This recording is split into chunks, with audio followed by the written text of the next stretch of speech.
Olá pessoal, aqui é Marcos Kamogawa para mais uma videoaula da disciplina Preparo de Amostra para Análise Elementar. Dando sequência nas nossas aulas, nós vamos falar um pouquinho hoje sobre aplicações da radiação micro-ondas.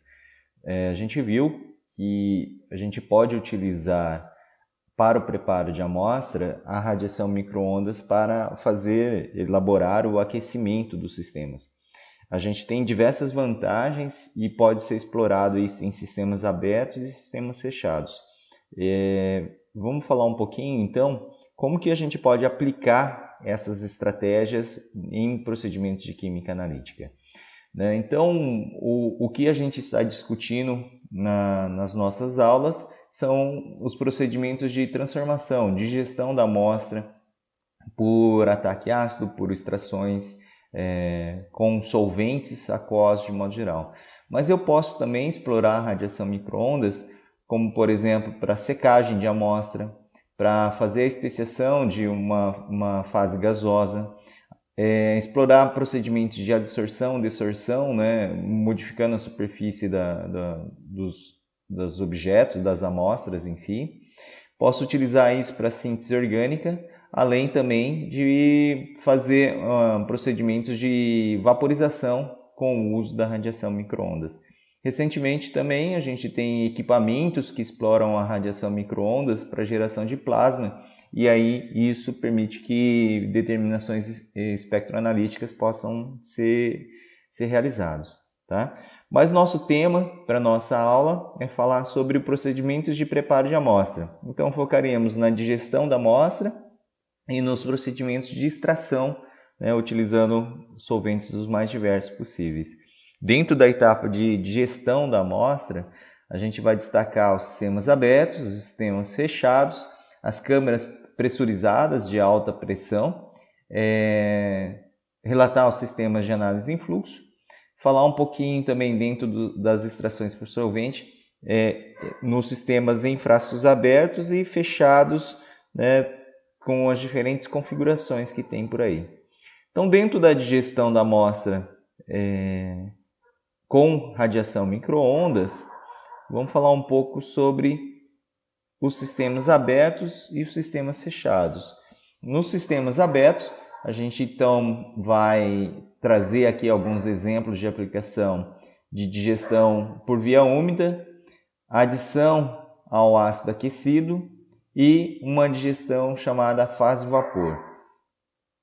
Falaremos também sobre digestão em frascos fechados, o uso de ácidos diluídos e suas vantagens, procedimentos de combustão, o uso da radiação ultravioleta associado à digestão micro-ondas, a fase vapor e o uso de microfrascos que permite aí a ampliação das digestões em quantidades maiores. Os sistemas de micro-ondas que utilizam frascos abertos, eles precisam que a radiação seja focalizada, porque se ela trabalhasse em uma configuração de câmara, como ocorre nos fornos, essas radiações seriam dispersas e aí o analista estaria exposto a essa radiação. Então, nesse caso, a radiação ela tem que ser focalizada, a guia de onda captura aquela radiação saindo do magnetron e direciona diretamente a um feixe para a amostra. Essa amostra normalmente ela fica posicionada em um tubo e esse tubo recebe em sua base então a radiação micro-ondas. Bom, como todo sistema, a gente tem vantagens e desvantagens. No caso aqui dos sistemas abertos com aquecimento micro-ondas, ele segue os mesmos conceitos das vantagens do uso da radiação micro-ondas. Ela tem maior velocidade de decomposição e aquecimento, além de um controle mais preciso dessa taxa de aquecimento. A vantagem do sistema ser aberto, de modo similar ao que a gente viu no via úmida e via seca, é que eu posso fazer grandes quantidades de amostra, uma massa maior da amostra, porque eu não tenho limitante da pressão. Como o sistema é aberto, nós estamos trabalhando em pressão atmosférica. Então, nesse caso, não existe aí uma limitação quanto à quantidade de massa da amostra, a não ser a questão do tempo, né? Quanto mais demorado será. A radiação focalizada, ela tem uma vantagem porque ela tem uma potência maior, porque como estamos direcionando toda aquela radiação para um único ponto focal, a gente não tem aquela dispersão que ocorre dentro da cabine, da câmara, né, da cavidade dos fornos de micro-ondas convencionais. Ela permite que, da mesma forma que a gente consegue usar massas grandes, ela também permite que a gente use esse sistema para análise de carbono com teor elevado. Então, é apropriado para fazer óleos, fazer parafina, graxas, de modo geral. Tá? Como é aberto, tem uma grande vantagem, que é a possibilidade de adicionar reagentes durante o processo. É uma vantagem e uma desvantagem. Por ser aberto também, a gente tem maior evaporação dos solventes, mas permite que a gente reponha esse valor evaporado e alterne os reagentes durante o procedimento. Isso é interessante. Então eu posso começar a minha digestão com ácido sulfúrico e depois ir adicionando peróxido, ou ácido nítrico, ou ácido clorídrico, qualquer ácido que eu desejar durante esse procedimento. Então isso é vantajoso. A gente usa, em geral, para maior eficiência desse sistema, o ácido sulfúrico, né? Porque o ácido nítrico tem ponto de ebulição relativamente baixo, então a eficiência de decomposição é reduzida. Já o ácido sulfúrico, que trabalha aí na faixa dos 300 graus, então ele é muito eficiente. Tem uma desvantagem que ele interage com cálcio, com bário, né? Então eu não consigo fazer a determinação de todos os elementos quando eu utilizo o ácido sulfúrico. Tem as desvantagens também que são inerentes aos sistemas abertos, com perdas de compostos voláteis e também, como evapora muito, a gente vai utilizar quantidades grandes de ácidos nesses sistemas. Tá? Então, para algumas aplicações, esses sistemas abertos têm suas vantagens, sim. Ele é muito similar ao que a gente discutiu para os sistemas por via úmida, digestão por via úmida, os convencionais. Tem os mesmos princípios no uso dos ácidos, com a vantagem que a radiação micro-ondas aquece de forma muito mais rápida e muito mais controlada do que nos sistemas por aquecimento condutivo que a gente viu. Então, essa é um esquema de como a radiação micro-ondas chega até os frascos, né? Então, a gente tem um magnetron que faz o direcionamento das ondas até o frasco de decomposição, fazendo então com que a gente tenha o aquecimento localizado em cada um dos frascos de interesse. Esse é um equipamento da SEM, né, onde ele chamava STAR, onde ele tem modelos de 2 a 6 frascos. Né? Esse equipamento em específico ele já foi descontinuado, ele não tem mais na linha de produtos da SEM, mas ele evoluiu para um outro modelo que também contém a radiação focalizada dentro do seu sistema. Aqui só algumas fotos que foram tiradas durante um procedimento, o workshop de preparo de amostra, no qual aqui a gente vê a sua configuração total. Ele possui uma bomba de vácuo, né, no qual ele passa por esses scrubbers, e essa bomba de vácuo é ligada nesse anteparo aqui, que captura os vapores de ácidos que são removidos, né, durante o procedimento de digestão. Então ocorre o aquecimento da radiação micro-ondas, ela evolui os ácidos e esse scrubber suga os vapores de ácidos. Cada um desses containers tem presente hidróxido de sódio, então ele neutraliza o ácido conforme a digestão vai ocorrendo. Então um detalhe maior aqui do scrubber por onde passa. Uma coisa interessante que a gente tem que observar, olhando aqui, ó, dentro do scrubber tem um capilar que está ligado a essa seringa. Então a seringa que aspira a solução que eu desejo, né, um ácido ou peróxido de hidrogênio, e aí existe uma válvula de seleção que direciona esse reagente para dentro do frasco de interesse. Então eu consigo fazer a adição durante a digestão de ácidos ou peróxido de hidrogênio, quantas vezes e qual o volume eu quiser. Então aqui é só um detalhe dos scrubbers. E esse é a configuração da focalização da radiação dentro dos sistemas novos aí da SEM. Esse equipamento mais moderno é chamado de Discovery, né? E tem esses modelos com o uso de um autoamostrador ou não. Quem tiver interesse em ver como funciona esse equipamento, eu sugiro que dê uma entrada nesse link aqui no YouTube, que vai levar a um vídeo institucional da própria SEM falando um pouquinho sobre o equipamento. Tá?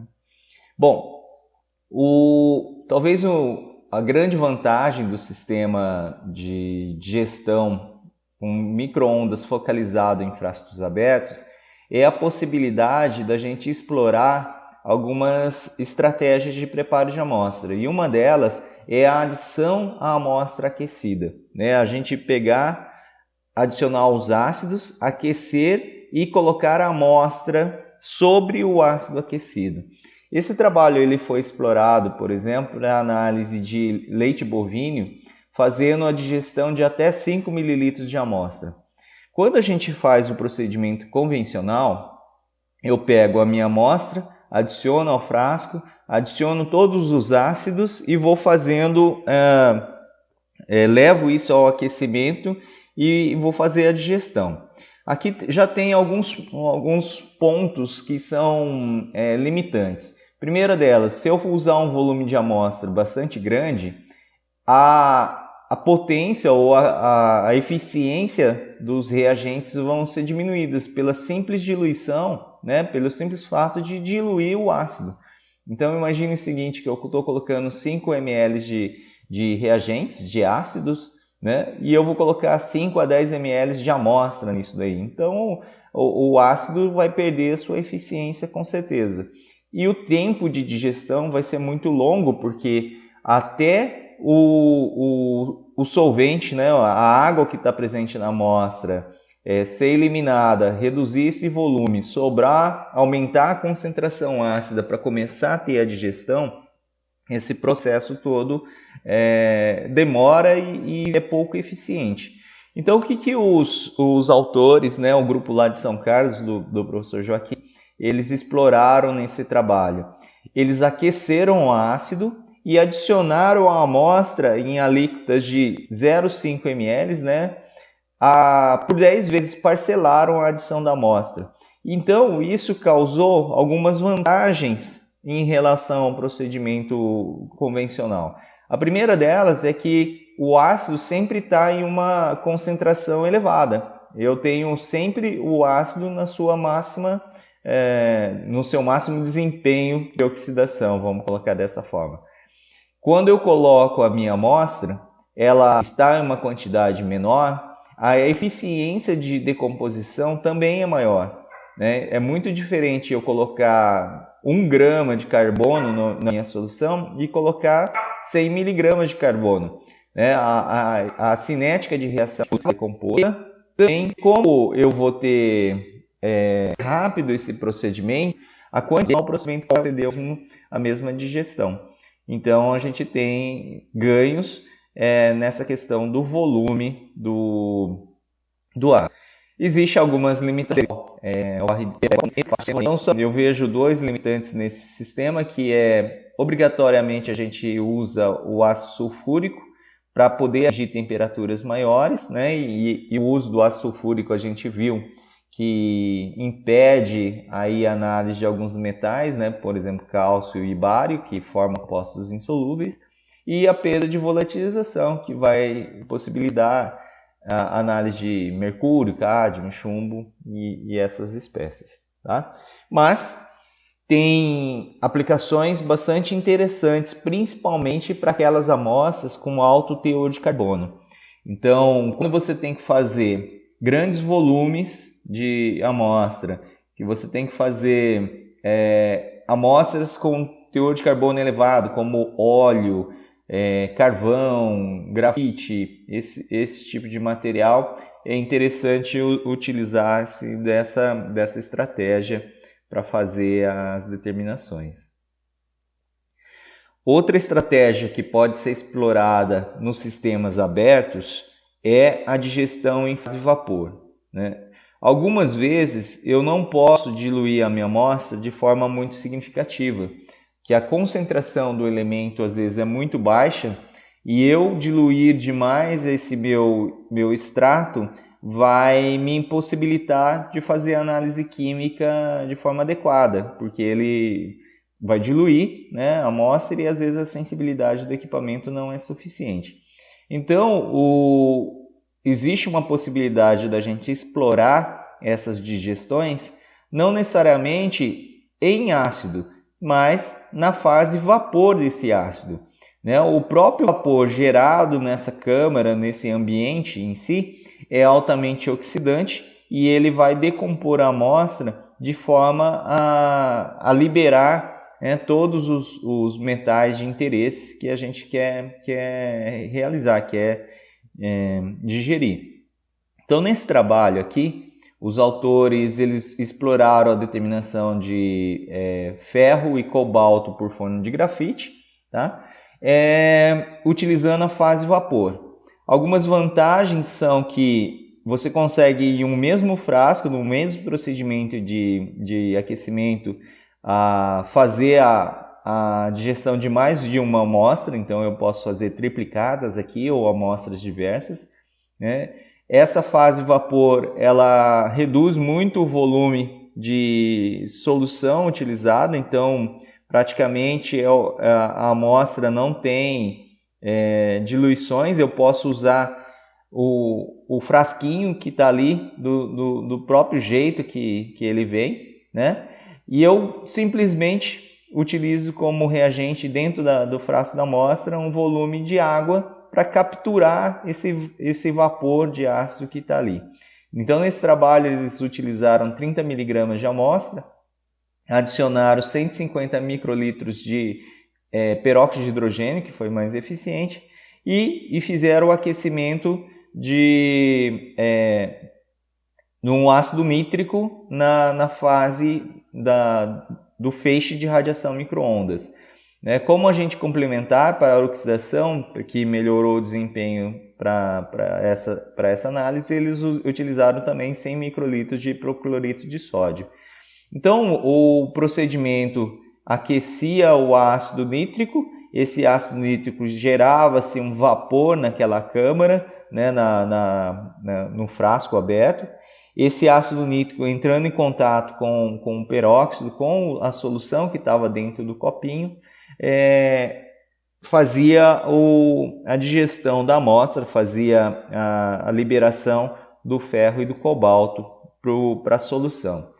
Como a técnica de análise utilizada era forno de grafite, utilizava-se uma massa muito pequena, um volume muito pequeno do extrato para fazer a análise, né, em torno de 20 microgramas por determinação. Aquela pequena quantidade de em torno de 200 e poucos microlitros era suficiente para fazer a análise química. Então, algumas vantagens, né, da fase vapor é que a quantidade de amostra utilizada pode ser muito pequena. A gente pode utilizar mais de um frasco naquela configuração, né? Tem vários frascos distribuídos naquele tubo. Eu não tenho praticamente diluições da amostra, porque a proporção massa-volume, né, massa da amostra e o volume de solução pode ser controlada, ela é pequena.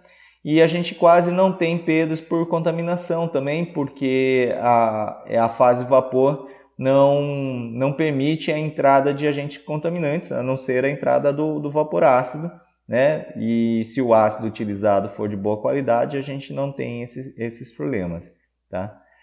Tem algumas desvantagens, né? e que a primeira delas, que talvez seja relevante, é que a gente tem um procedimento que é relativamente demorado, comparativamente ao que a gente vê, mas ele é possível de realizar. E outra desvantagem é que, como a digestão ela não é tão eficiente, o teor de carbono orgânico residual é elevado, né? Nesse sistema, a gente tem muito mais um procedimento de extração ou uma digestão parcial, né? Então, o teor de carbono fica alto. Como nesse trabalho eles fizeram a determinação por forno de grafite, o teor de carbono elevado não foi limitante, né? O próprio forno de grafite consegue eliminar essa matéria orgânica durante o procedimento de análise. Então, as vantagens da gente utilizar a fase vapor, né, é que a gente, quando tem quantidade de amostras muito baixas, né, que é limitante, então tecidos biológicos, materiais tecnológicos em que eu sintetizo miligramas, microgramas desse material, né? Então é uma aplicação direcionada, mas muito interessante de vocês conhecerem. Um conceito do frasco único também é relatado aqui nesse trabalho, e ele leva em consideração o seguinte, que a amostra adicionada originalmente em um frasco, ela vai ser conduzida até o final, né? Vai ser o mesmo frasco até a determinação. Então, isso evita a transferência das alíquotas, evita erros de aferição de volume e evita contaminações por transferência, né? Os frascos contaminados de um para o outro. Então, esse conceito é bem interessante também, quando a gente está falando em baixas concentrações e pequenos volumes de amostra.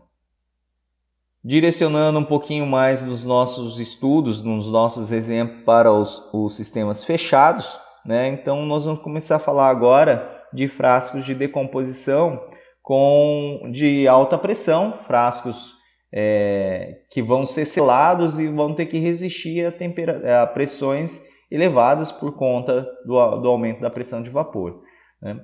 Existem diversas vantagens, talvez eu destacaria aí que os sistemas fechados de preparo de amostra são o que a gente tem de mais moderno e é o mais adequado e tem uma aplicação mais ampla.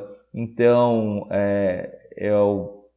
vamos colocar assim, é o que a gente teria como procedimento hoje mais adequado, né, para as análises, que tem como vantagens aí poder trabalhar a temperatura de operação. Então a gente vem discutindo em todas as aulas que para acelerar o processo de decomposição e para aumentar a eficiência de decomposição, o ponto-chave é a temperatura. A elevação da temperatura é fundamental para que essa decomposição tenha sucesso. E para fazer isso, né, com os ácidos minerais que a gente tem, principalmente o ácido nítrico, ele tem um ponto de ebulição muito baixa. Então eu preciso, sim, utilizar o aumento de pressão para elevar a temperatura dele e aumentar a eficiência de gestão de oxidação. Então, os frascos fechados permitem que isso aconteça, que isso seja uma realidade, tá? Vantagens de evitar a contaminação e perda dos voláteis, que a gente repete aí a cada hora. A maior velocidade de aquecimento, porque a gente tem maiores temperaturas atingidas, tá? Então eu consigo trabalhar isso de acordo com a potência do micro-ondas. Posso fazer uso somente do ácido nítrico porque eu consigo chegar a temperaturas aí de até 300 graus, dependendo do equipamento. Tá? Bom, tem as desvantagens, né, que é a quantidade de amostra que eu consigo colocar nesse meu sistema limitada. Eu não posso colocar muitos gramas de carbono ali dentro, porque a pressão gerada dentro do frasco vai ser muito elevada e ultrapassar a capacidade do sistema, né, de resistir esse aumento de pressão. Quando eu erro proporções ou tipo de reagente que eu estou utilizando, né, eu erro a quantidade de amostra, existe sim um risco de explosão. Mas a gente viu, né, que os sistemas modernos de preparo de amostra, todos eles têm sistemas que evitam a explosão, que evitam essa expansão abrupta aí da geração de vapor.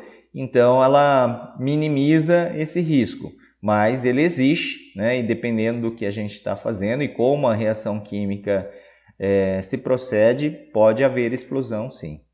Como limitante, né, que eu enxergo para a maioria dos laboratórios, é um equipamento que tem custo alto, né, não só por conta das suas características de construção, que tem vários anteparos de segurança, sensores em si, mas a manutenção desses equipamentos também é relativamente caro, porque os frascos de decomposição utilizam materiais especiais, né, que não para a realidade brasileira não é muito barato. Então ele é um limitante, né, por conta disso, mas lembrando que o custo é muito relativo, dependendo do que eu estou fazendo, qual vai ser o resultado analítico, esse custo vale a pena. Bom, o que a gente tem de diferente entre os frascos de micro-ondas quando a gente está discutindo o forno convencional e o forno de laboratorial, né? Principalmente quando a gente está falando dos sistemas em si, das constituições dos frascos de decomposição, dos sistemas de controle da temperatura e a possibilidade aí de ter sensores que monitoram tudo isso, tá? Então, quando a gente fala dos frascos de decomposição, de um fabricante para o outro, muda muitas vezes o polímero que está utilizando. Mas, de modo geral, alguns usam TFM, outros usam PFA, e outros usam quartzo em si. Todos eles atuam de forma muito eficiente e funcionam bem, tá? O que muda é a resistência à temperatura. Enquanto alguns são limitados aí a 250 graus, né, os polímeros, a 250 graus de operação, o quartzo permite que a gente trabalhe até em torno de 300 graus. Né? Então isso aí vai trazer algumas vantagens na eficiência de decomposição. Tá? O que muda também de um fabricante para o outro são sistemas de segurança. Né? Então a gente viu que alguns utilizam molas para alívio de pressão, outros utilizam selos de ruptura para que isso seja evitado, né? Válvulas de rompimento, no qual elas se abrem durante o aumento dessa pressão abrupta. Né? Então isso muda para cada um dos sistemas aí que a gente tem no mercado. Tá? A grande maioria, todos usam sistemas de monitoramento obrigatoriamente de temperatura e como adicional de pressão também, tá? Então os equipamentos funcionam muito bem só com sensor de temperatura, mas se você tiver o de pressão é bem adequado. Nós temos equipamentos no mercado que monitoram a temperatura individual dos frascos através de sensores de infravermelho, né? Na base do frasco eles ficam monitorando a irradiação. E temos também sistemas de monitoramento que usam termopar, que vai inserido dentro de um único frasco. Então, nesse sistema que mede a temperatura de um único frasco, é muito importante que a gente coloque nesse frasco a amostra em que a gente vai ter a pior situação, né? Vamos dizer assim, que vai ter a maior pressão evoluída, que vai ter possivelmente a maior temperatura. E a partir desse frasco, ele controla o sistema todo, então utilizando aí uma temperatura média para as outras amostras também. Tá? Alguns equipamentos hoje permitem que sejam introduzidos gases durante esse procedimento de decomposição, né? Então eu injeto gás no frasco e esses gases melhoram o desempenho aí da decomposição e o processo, tá? Cada fabricante tem aí um conjunto de acessórios que podem ser adquiridos para esse preparo de amostra, que é o que a gente vai ver um pouquinho aqui. Né? Falando um pouquinho do material dos frascos que eu tenho citado, o PFA, que é o perfluoroalkoxi, que é o PFA, perfluoroalkoxi, ele trabalha no máximo a 300 a 310 graus Celsius, mas a gente opera ele a temperaturas menores, 220 a 200 graus, né, dependendo da configuração do frasco, se é de alta pressão ou média pressão. Em geral, a gente trabalha a temperaturas bem menores do que o máximo de operação para que a duração, a vida útil desses frascos se prolongue. Né? Como é um material relativamente caro, a gente não quer degradar ele prematuramente. Então, 200, 220 graus é uma temperatura eficiente para a decomposição da maioria dos compostos orgânicos, tá? E permite aí que a gente tenha tempos de digestão bastante adequados.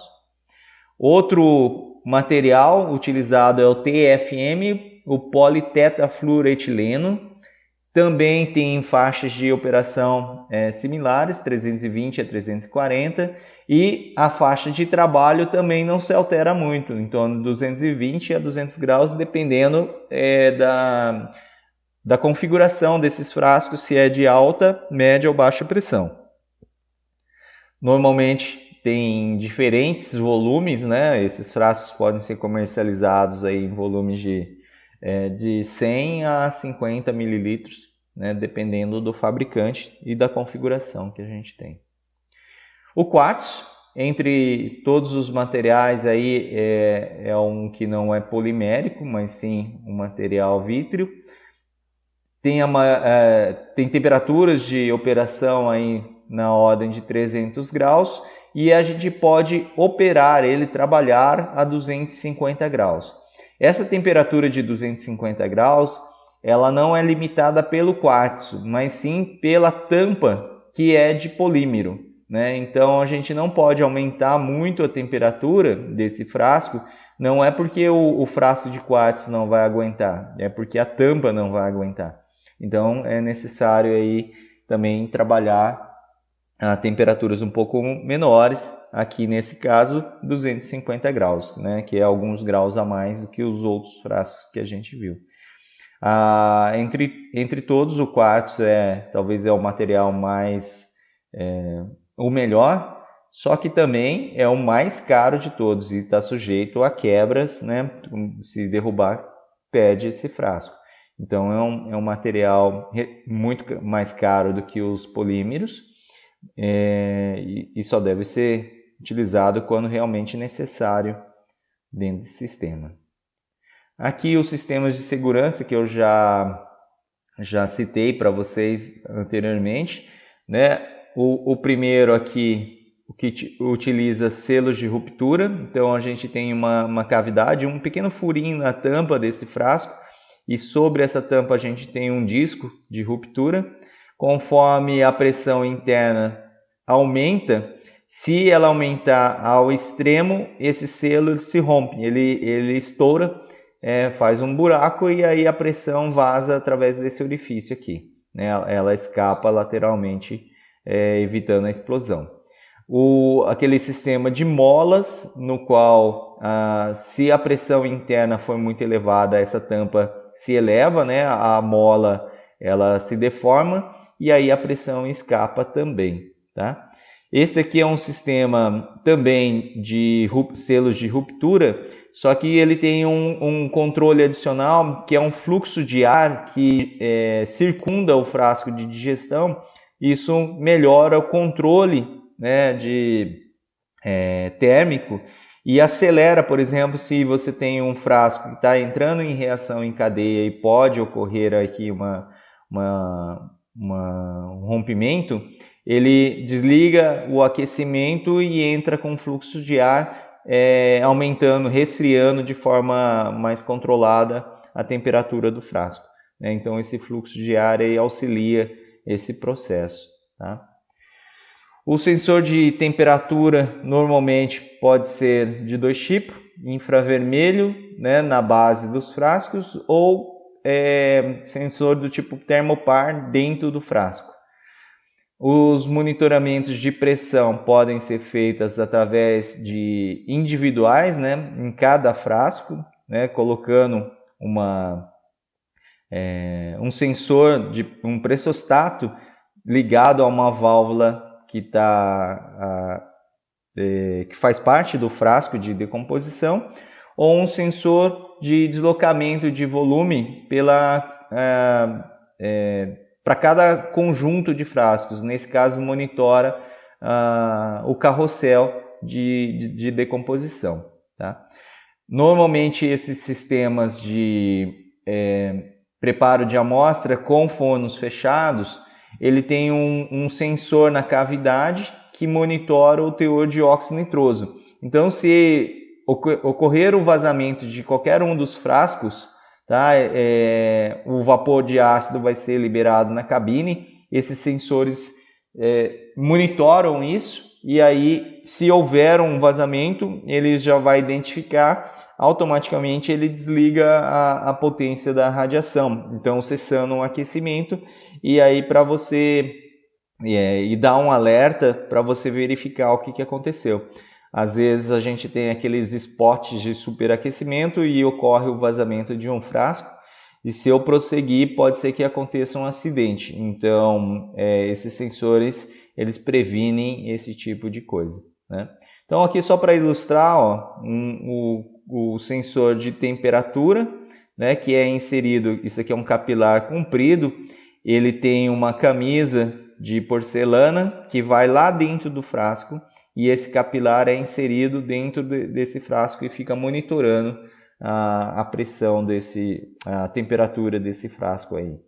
Os sensores de infravermelho normalmente eles ficam abaixo, né? Eu tenho uma região, uma posição que fica exatamente abaixo do frasco, e como o carrossel ele vai girando, conforme ele vai passando aqui, ele vai trazendo para nós o quanto que está de temperatura em cada um.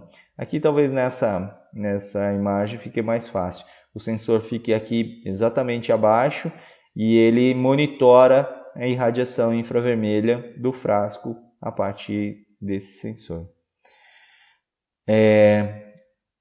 Aqui ó, é o equipamento da Antonpar, no qual a gente pode verificar onde fica posicionado o sensor.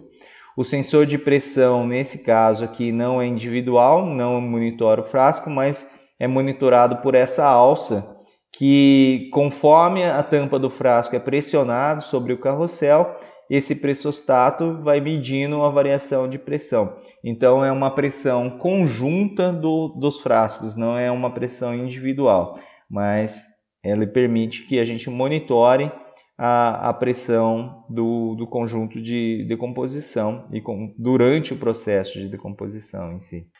Alguns equipamentos permitem que a gente insira gases, né, dentro do frasco e na cabine para poder fazer a análise. Esses sistemas utilizam frascos especiais, com configurações especiais, né? Isso foi implementado pela Antonpar, no qual a gente tem aqui ó, essas pontinhas que permitem, que é uma válvula, que permitem que a gente insira, né, os gases de interesse. No caso, pode ser o oxigênio, pode ser nitrogênio para o aumento de pressão, mas eles permitem que o ambiente fique saturado com esses gases que a gente quer utilizar.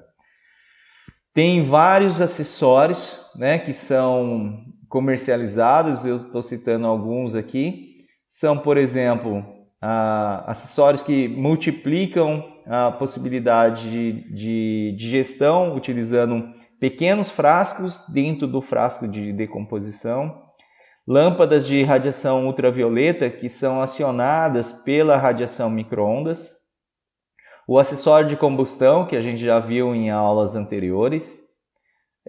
Equipamentos para solventes, né, que não absorvem. Isso aqui é muito utilizado em síntese, então muitas vezes nesse processo de síntese você está utilizando solvente orgânico e ele não absorve radiação micro-ondas, então você coloca lá dentro uma barrinha de carbeto de silício que vai fazer essa função de aquecimento. A gente pode utilizar, ter acessórios de evaporadores para secagem de solventes, tá? Posso utilizar o micro-ondas, né, para fazer massa seca. Então eu aqueço a minha amostra com a radiação micro-ondas e aí eu consigo medir a umidade através desse procedimento. É bem mais rápido que as estufas convencionais. E além disso, a gente tem acessórios de fusão que a gente já viu nas aulas anteriores. Então, só aqui ilustrando o que eu acabei de falar, os mini frascos, né, no qual a gente consegue colocar aí para cada frasco 4 frasquinhos pelo menos. Esse pode ser utilizado tanto para frascos fechados como para frascos abertos, tá? Eu tenho a possibilidade de utilizar aqueles frasquinhos, os cryovials, né, que resistem aí a temperaturas até 100 e poucos graus, né, em torno de 130, 120 graus, e aí a gente pode fazer a digestão dentro desses frascos. Aqui algumas configurações com frascos de quartzo, né, que também são adicionados dentro dos frascos de alta pressão. Aqui uma vantagem que você pode colocar ele dentro dos frascos e pressurizar esses frascos, mantendo a tampa no local. Esse daqui é o acessório para a lâmpada de ultravioleta, né? Então a gente tem do lado direito aqui a lâmpada UV e do lado esquerdo o acessório para a combustão, né? Essa lâmpada UV, no seu topo aqui, ela tem uma antena que captura a radiação micro-ondas e aí acende um filamento que tem aqui embaixo, emitindo a radiação ultravioleta. A gente vai falar um pouquinho mais. Bom, o que essa lâmpada ultravioleta faz dentro do procedimento de preparo de amostra? Usualmente, né, a eficiência da decomposição está relacionada ao tipo de matéria orgânica que a gente tem. Então, por exemplo, carboidratos é muito facilmente decomposto, né? A simples adição do ácido nítrico em um procedimento de aquecimento brando já vai ser suficiente para transformar essa matéria orgânica em CO2 e água. Só que quando a gente está falando de compostos derivados de ácidos orgânicos, e se esses ácidos orgânicos têm compostos aromáticos na sua estrutura, a decomposição desses compostos é muito difícil. Então, às vezes, o simples fato da gente fazer a digestão em frasco fechado não é suficiente para decompor esses compostos aromáticos, né, que ele tem uma estabilidade química muito alta.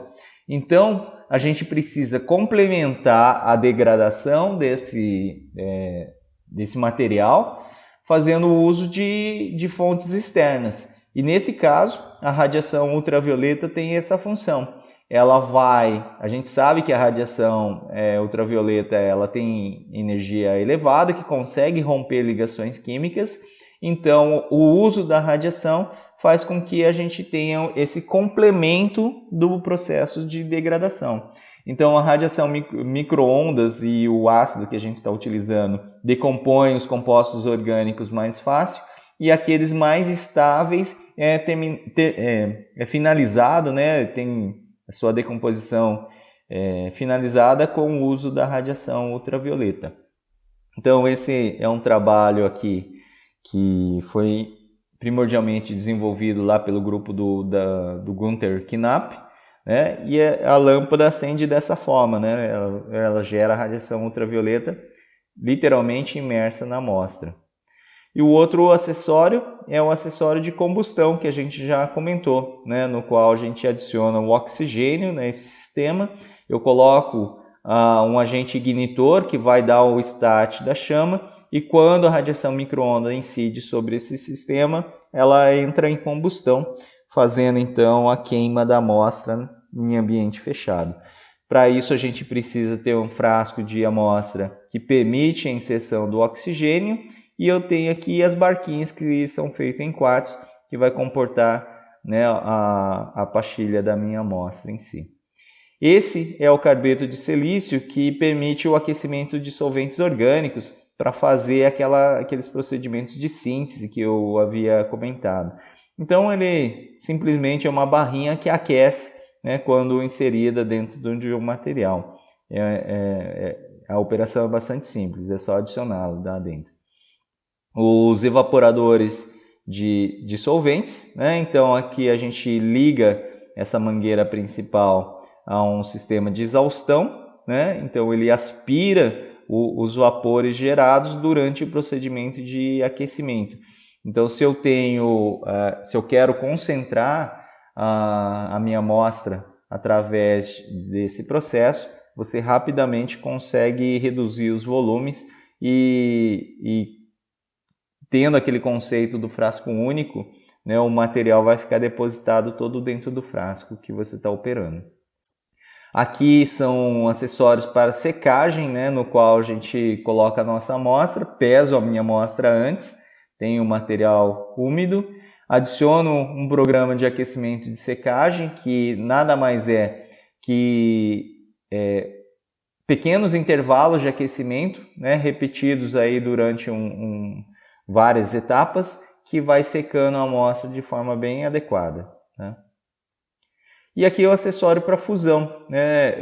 Eu havia mostrado para vocês um equipamento em que o forno era dedicado à fusão, né? E esse daqui é um acessório para fusão, né? Que é uma espécie de carrossel que você pode colocar dentro do forno de micro-ondas.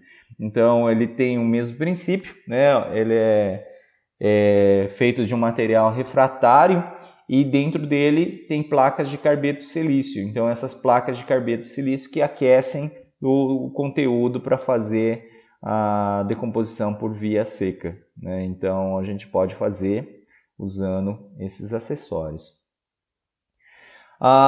Vamos discutir um pouquinho algumas estratégias, já que a gente já viu os equipamentos e acessórios, né?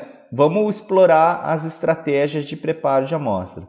Talvez uma das estratégias mais interessantes quando a gente está falando de análise de metais, e principalmente em baixas concentrações, é fazer o uso de ácidos diluídos.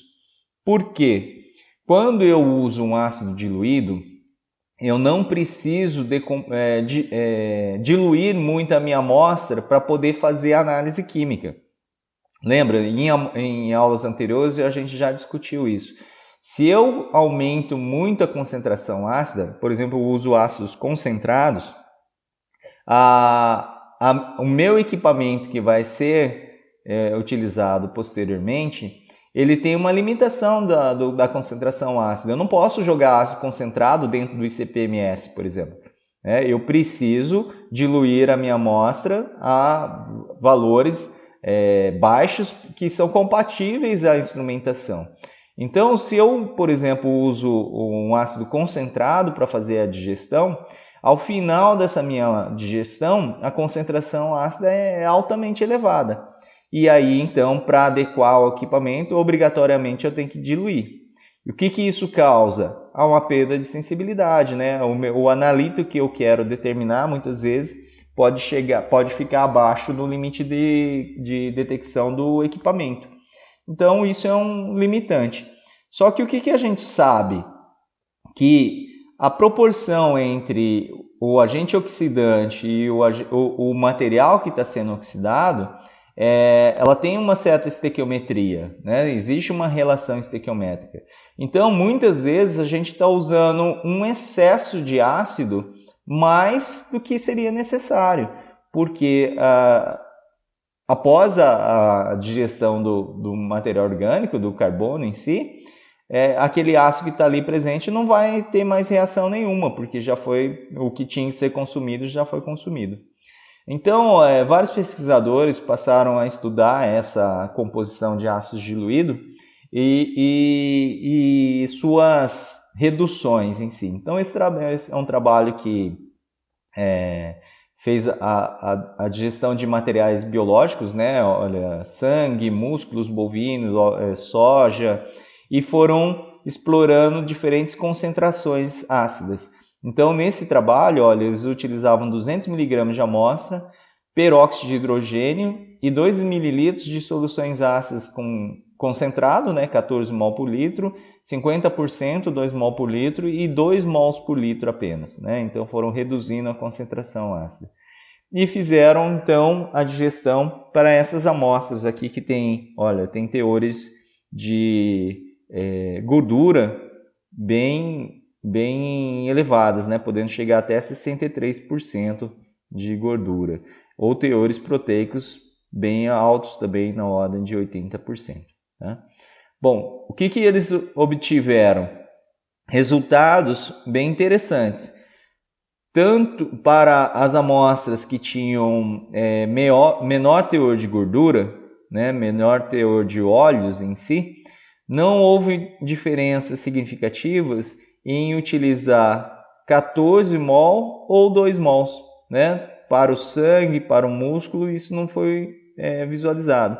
O que a gente teve uma perda de eficiência quando a gente estava com teores de gordura muito maior. O que isso indica? Que faltou ácido realmente para fazer a decomposição dessa amostra, né? Para poder transformar todo o carbono em si. Então, por exemplo, no caso da víscera, que tem 60% de gordura, 2 mol por litro não foi suficiente para decompor, né, totalmente o carbono que estava presente nessa amostra.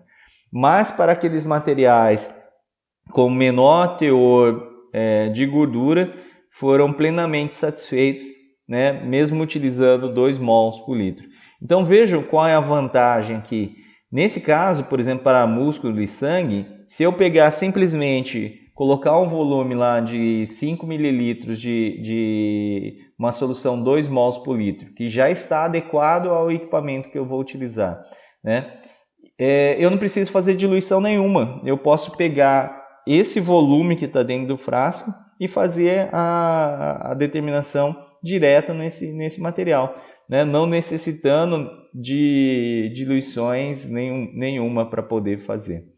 Falar um pouquinho sobre a radiação ultravioleta, isso aqui foi tema da minha tese de doutorado, né? No qual a gente avaliou também essas estratégias de ácidos diluídos e o uso da radiação ultravioleta. Então, fazendo uma conta bastante simples, imaginando aqui que a gente tem uma amostra de carbono, né, uma amostra orgânica que tem em torno de metade do carbono, 50% de carbono. Tá? Então, se eu tenho essa amostra, né, que metade é carbono, se eu pesar 100 miligramas por ela, dessa amostra, eu vou ter, então, 4,17 milimols de carbono. Fazendo uma associação à adição dos ácidos, a gente também pode calcular quantos mols a gente tem. Então, por exemplo, se eu estou pesando 100 miligramas da amostra de carbono, que tem 4,17, e vou aumentando volumes crescentes de ácido nítrico, que eu sei que é 14 mol por litro, né? Então, quando eu coloco 50, tenho 0,7 mols. 1,4, 2,8, 300 microlitros já vai dar 4,2, superando então a massa de carbono. Como que isso se reflete em termos da digestão do nosso material? Quando eu estou aqui, então, avaliando o teor de ferro nesse material certificado de referência, quando eu ultrapasso a relação ácido-carbono, vejo o que acontece. Eu recupero 100% do teor de ferro desse material certificado. Abaixo disso, não existe ácido suficiente para poder fazer essa decomposição. Então, falta ácido, eu não consigo melhorar mais esse desempenho por conta disso. Tá? Fiz aqui também o uso da radiação ultravioleta para fazer essa decomposição.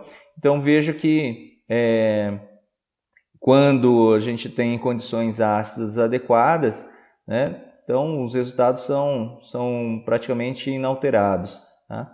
Aqui a radiação ultravioleta não fez muito efeito, não teve vantagens nenhuma. Quando a gente olha para o carbono residual, aí sim, né? Quando eu adiciono a lâmpada ultravioleta, a gente tem uma maior decomposição daqueles compostos resistentes. Então, eu adequei a minha concentração ácida e utilizei a lâmpada, então eu tive uma vantagem, né, de decomposição em torno de 30% no carbono residual. Lembrando que isso aqui indica que é um carbono de alta resistência, né, um carbono que tem aquelas características aromáticas lá que a gente havia comentado. Tá? A vantagem aí nos últimos anos se estudou bastante essa questão da atmosfera de oxigênio, tanto por adição de oxigênio na forma gasosa, como a geração de oxigênio pelo próprio peróxido de hidrogênio. Né? Então, nós discutimos já em aulas anteriores que essa adição ela tem vantagens no sentido de reciclar o ácido nítrico. O que seria isso? O ácido nítrico, quando reage com a matéria orgânica, ele gera os óxidos nitrosos, né? São aqueles compostos característicos de fumo castanho que a gente vê formado no sistema aberto. Esses óxidos nitrosos formados, quando em presença de oxigênio, eles recompõem o ácido nítrico. Então veja o seguinte, eu tenho lá um ácido em solução, ele reage com carbono, vira o óxido nitroso. Esse óxido nitroso que reage novamente com o oxigênio, que está preenchendo aquela câmara, volta para a solução como ácido nítrico e pode novamente oxidar uma nova matéria orgânica que está lá.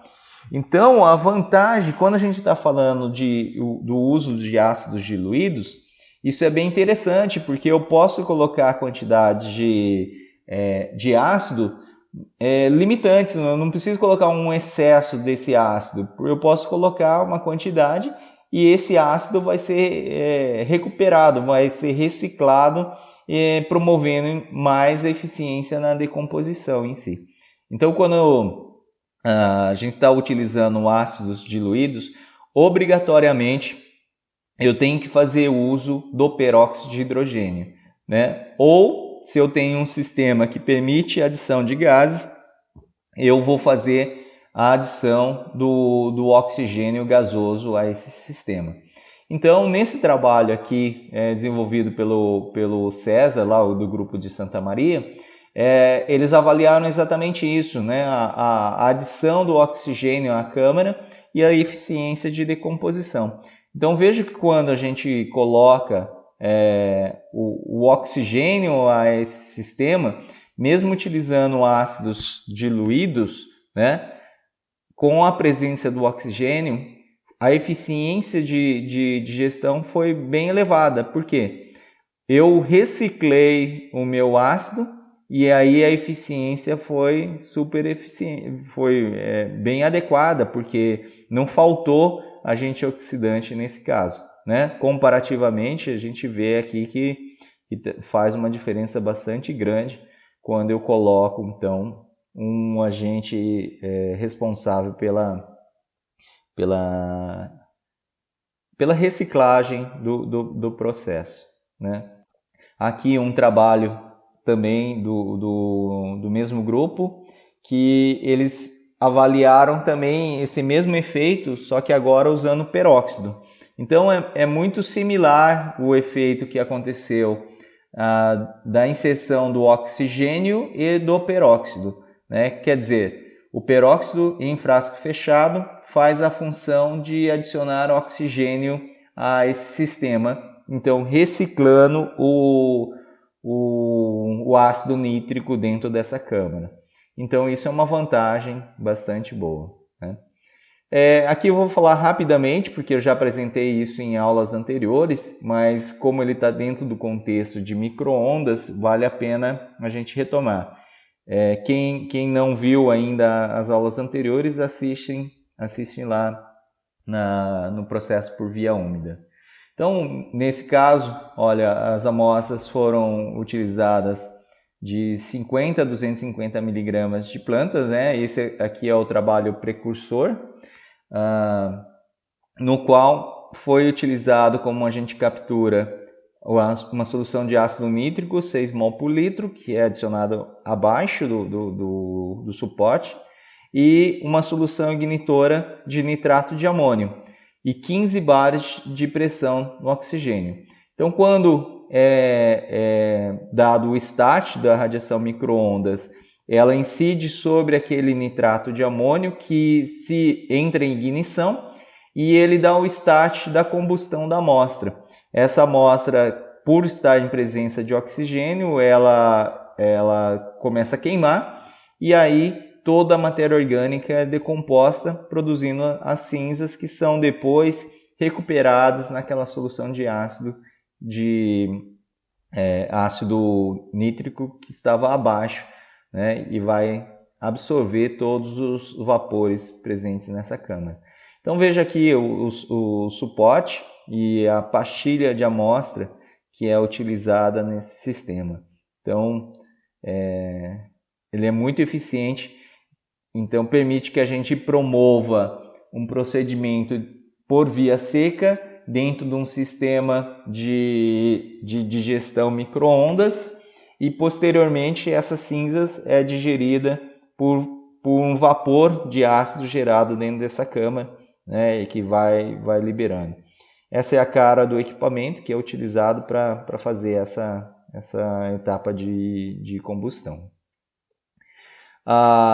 Nesse trabalho eles fizeram material fígado bovino, né, materiais biológicos diversos e tiveram excelentes recuperações. É um trabalho que é um marco, vale a pena vocês lerem depois lá na Analytical Chemistry.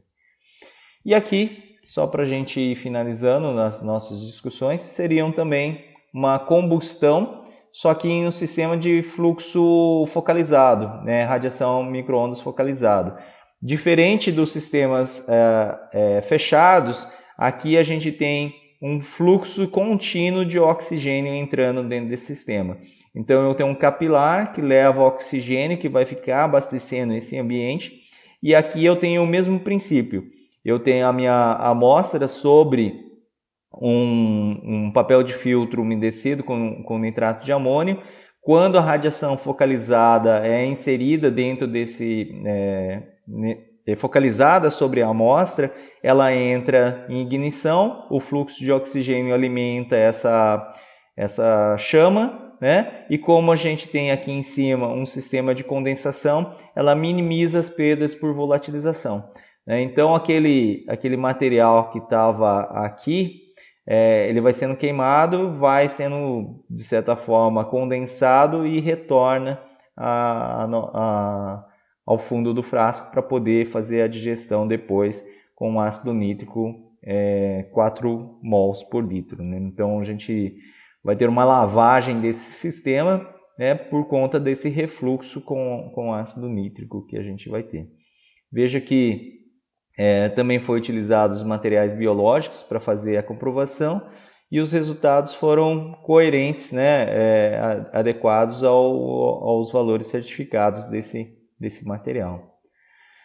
Então, quando a gente está falando dos sistemas fechados em si, né, são essas as aplicações, as estratégias, né? Lógico que existem outras estratégias em si, mas essas que eu trago em destaque são algumas curiosidades, algumas aplicações que podem ser implementadas nos laboratórios de pesquisa.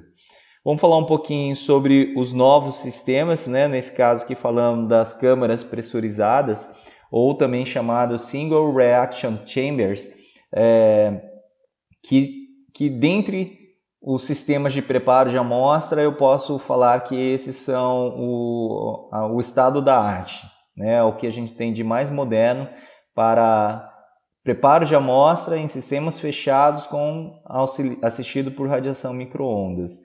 Eles trabalham em câmeras de alta pressão, no qual eles minimizam, né, o ponto fundamental aqui, né, que define essa técnica é a elevada pressão que reduz o ponto de ebulição. Quer dizer o seguinte, que as amostras não entram em ebulição, as soluções não entram em ebulição, né? Eu aqueço até 200, 300 graus sem que essa amostra evolua vapor, né, do ácido. Ela não borbulha, não entra em ebulição por conta da pressão.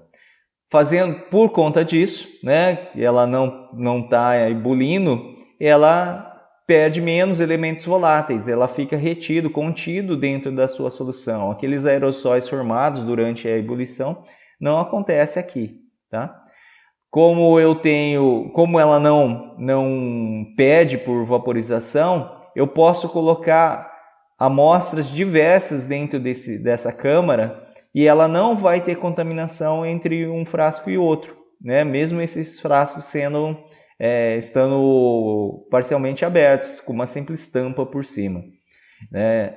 E aí ele tem todas as vantagens, né, de poder fazer uma digestão em alta temperatura sem ter essa contaminação, sem ter essa volatilização, né, e aquecimento rápido com a radiação micro-ondas. Então eu posso fazer amostras as mais variadas possíveis, tá? Volumes e quantidades relativamente grandes, utilizando apenas ácido nítrico, né? Porque ele vai permitir que a gente trabalhe com temperaturas bem altas, né? Então eu não preciso de aditivos complementares aí para poder fazer a determinação. Como todo sistema de gestão fechado e que usa material orgânico e ácidos oxidantes, existe sim os riscos de explosão. Mas esse sistema, assim como todos os outros micro-ondas, eles têm aparatos de segurança bastante eficientes. Lógico que, por ser um equipamento ainda o mais moderno que a gente tem, o custo é muito mais elevado comparativamente a outros os micro-ondas convencionais. Então, a limitação, né, nesse caso é o custo, mas a eficiência do equipamento é bastante elevada. Esses equipamentos de câmeras de alta pressão, eles são derivados desse equipamento aqui que é chamado de High Pressure Etcher, né, que nada mais é do que uma câmara, né, que tem aqui dentro inserido nitrogênio líquido que eleva a pressão desse ambiente a muitos bares de pressão, e a minha amostra, né, que é adicionada aqui em um frasquinho de quartzo, quando aquecido, nesse caso do HPA aquecido por uma resistência elétrica, ela também não produzia a ebulição. Por quê? Porque a pressão aqui é tão elevada que a temperatura que está sendo adicionada não permite que ele entre em ebulição. Então a digestão ocorre subebulição. Como a pressão é tão elevada, a gente consegue operar isso a 300 graus de temperatura com o ácido nítrico apenas, né? Então, os sistemas modernos evoluíram desse sistema de alta pressão que era feita por aquecimento resistivo, né? A única diferença no conceito é que agora o aquecimento é feito por radiação micro-ondas. Então, a gente tem dois equipamentos aí que estão no mercado. Um deles é da Anton Par, que é o Multiwave 7000, que usa esse conceito. Dê uma olhada nesse vídeo aqui, que é bem interessante para vocês verem o funcionamento. E a gente tem também o equipamento da Michelson, que foi precursor, ele foi o primeiro a ser lançado, que é o Ultra Wave, e também tem o Ultra Clave, né? O Ultra Wave ele comporta um tamanho menor e o Ultra Clave é um tamanho maior. Segundo os fabricantes, o ultraclave, se você quiser, você pode digerir um frasco de amostra inteiro, né? Um vaso com uma planta inteiro. Também tem um vídeo bem interessante que vale a pena vocês darem uma olhada depois, assistir o funcionamento deles. Bom, eu peguei aqui o material gentilmente cedido pela Milestone para poder falar um pouquinho sobre os fundamentos dessa técnica, né? A gente tem, olha, veja aqui, uma fonte, um magnetron, a guia de onda que vai direcionar, né? Então a gente vai ter uma radiação focalizada ao frasco dessa câmara. Essa câmara é uma câmara fechada de resistência a alta pressão. Eu coloco as minhas amostras em frascos de quartzo, tá? E esse frasco de quartzo eu adiciono, posso colocar aqui plástico, aqui material orgânico, aqui água, né, fertilizantes no outro frasco, adicionar o meu ácido nítrico que eu vou fazer a digestão, pode ser esse ácido nítrico concentrado ou diluído. E na parte de fora dessa câmara eu tenho uma camisa, é uma espécie de um copo, tá? E nesse copo eu adiciono agora uma solução aqui de captura também.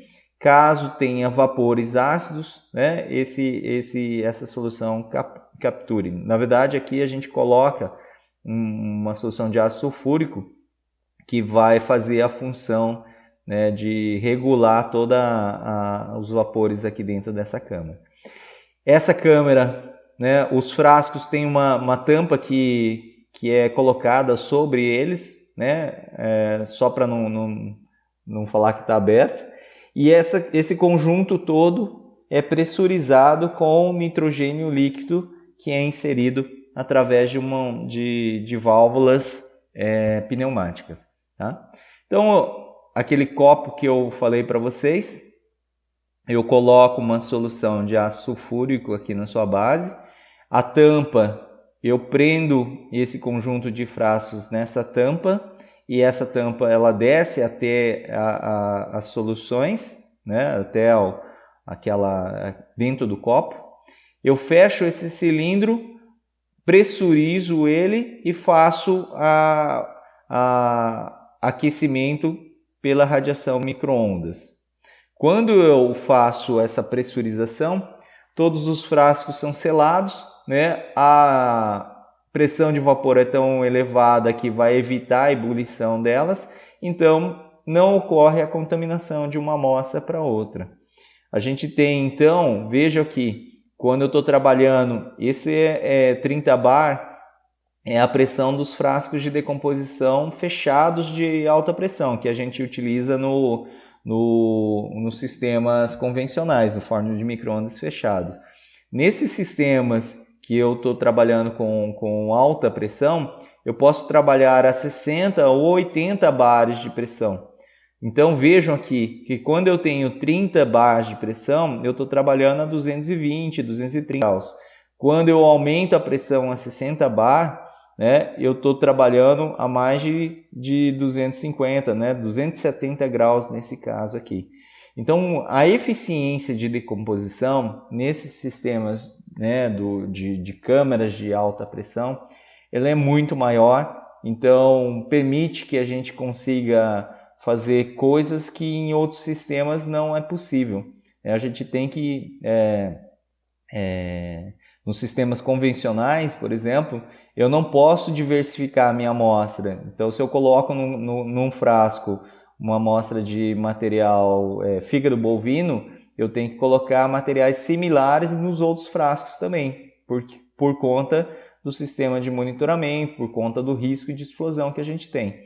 Já aqui não, essa não é uma limitação, porque a pressão exercida, né, tanto faz as amostras que eu estou utilizando, ela não vai ser relevante nesse contexto. Tá? Então, o aquecimento do micro-ondas ela vai ser focalizada, que vai fazer então a digestão da amostra, que vai passar por uma etapa de resfriamento, despressurização e retirada da amostra então para esse sistema. Então veja aqui como funciona mais ou menos a cara do do conjunto de frascos e como que sai a digestão após esse sistema. Esse é o equipamento talvez o mais caro e o estado da arte entre todos que a gente está falando aqui, que é o Ultraclave. Ele utiliza esse mesmo conceito de câmera de alta pressão, só que aqui a gente está falando de 80 bar de pressão e ele permite que faça até 77 amostras por vez, né? Então é o equipamento mais moderno que a gente tem dentro desse conceito e com certeza é o estado da arte dentro desse, né, na etapa de preparo de amostras com radiação micro-ondas. Veja aqui na foto, eles ilustram a diversidade de materiais que a gente tem, tá? Então, o grande limitante desse equipamento é o custo. Se você tiver dinheiro, compre um Ultraclave que vai resolver aí esse processo, tá? Pessoal, não é propaganda, não quero fazer propaganda de nenhum, mas é intuito da nossa disciplina mostrar o que a gente tem no mercado hoje relacionado a preparo de amostras. Ok? Então, pessoal, é isso. Fico por aqui. Um grande abraço a todos. Tchau, tchau.